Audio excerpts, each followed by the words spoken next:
I want to talk a little bit about what we do at Memorial, but I want to preface the remarks by saying that we take the volunteers for one day of a month of something that church has been doing, feeding people for the better part of 12 years. Um, so our impact on the actual organization is minimal, but its impact on us is pretty cool. Memorial Lutheran Church has always had a heart for the feeding the people in its area. And the Rosemere district of Vancouver is one of the low income areas of our city.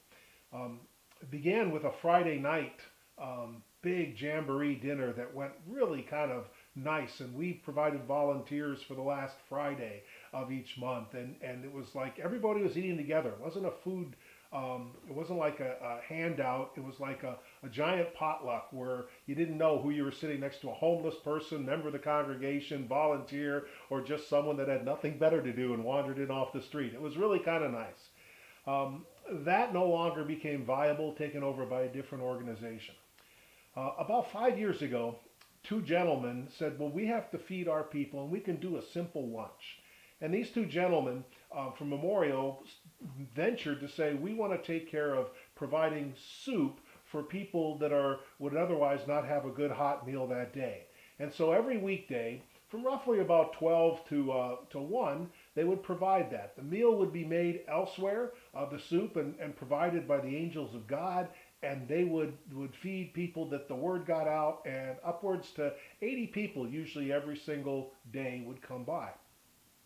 The neat thing about that is that these two gentlemen both had cancer. And talking with one of them, because I was doing some volunteer work, I found out that he had chemo every other Monday. And he was very distressed because they were just beginning this ministry and didn't want it to fall by the wayside. And I said, we will take care of one of those Mondays. And so since that time, we've had a group of volunteers, anywhere from 4 to 8 to sometimes even more, come to take care of feeding. Let me tell you a little bit about it. It is soup, that's the main thing, and we ladle that out nicely. But there's also a lot of food that's provided that have, how could I say this with a good idea, that the shelf life has passed.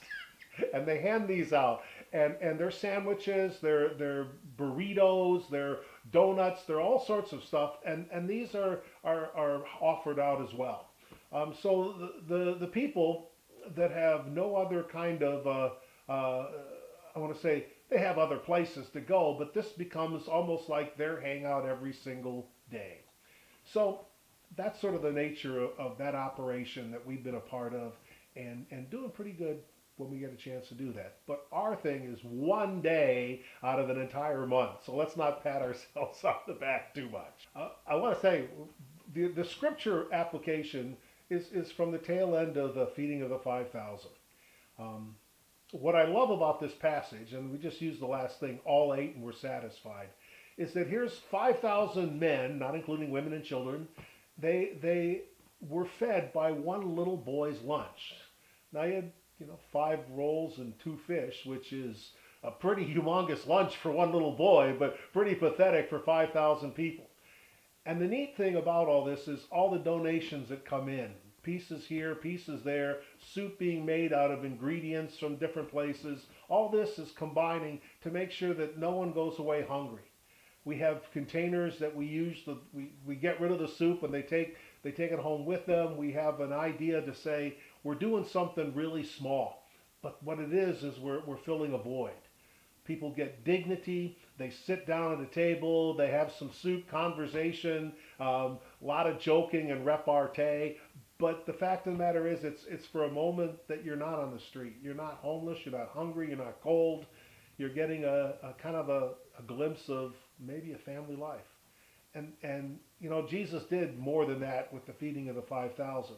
But the idea that they didn't just eat, but they were eat and were satisfied is kind of that wonderful thing to say about what we can do with this. Now I want to also find we have a core of volunteers, but we could always use more. We could always expand to other days too. But it is a very simple job and very gratifying. Unfortunately, during the present pandemic and the COVID-19 thing, they've had to shut down. And when it gets back up again, maybe we too will endeavor to be a part of it as well. One last thing, and here's what I really enjoy about this, is there have been many times that I've gone there to make sure everything's lined up because this is sort of my thing I got to work with, and there's a whole bunch of volunteers there already. And I can sit back and say, God bless them as they're using their own actions, their own time to bless others. And as a pastor, there's nothing more wonderful than to see what you would like to do being taken on by other people, and many times doing it better with even a bigger smile on their face. So you know who you are out there. Thank you for that.